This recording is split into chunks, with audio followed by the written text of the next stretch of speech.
Uh, one question I had was, do you find a dilemma or a difficulty for some families deciding if they want a new pet or not after theirs pass away? Is that sometimes difficult? It can be difficult. One of the things I tell people is, give it time. Just like, if you lose, a family member, don't make big Hmm. decisions. Take your Hmm. time. And I say that because you can never replace the pet that you lost. Yeah. And you have to understand that that pet will not be the same. Hmm.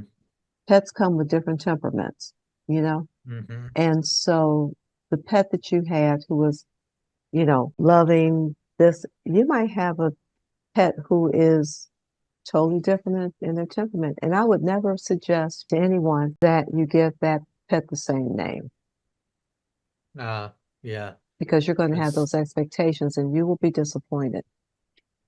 that's a great point. Yeah. You could almost say too that's maybe a negative way related to grieving is thinking getting a new pet, naming the same name, like is Right. gonna help. Hmm. Well, as you said, they're gonna be completely different. Completely So, different. And people have to recognize that because what would happen is if that pet doesn't act the way you want the pet to act, then you don't want it anymore. You hmm. want to give it away. You want to give it back. That's not fair. Hmm. That's Hmm. not fair to the pet.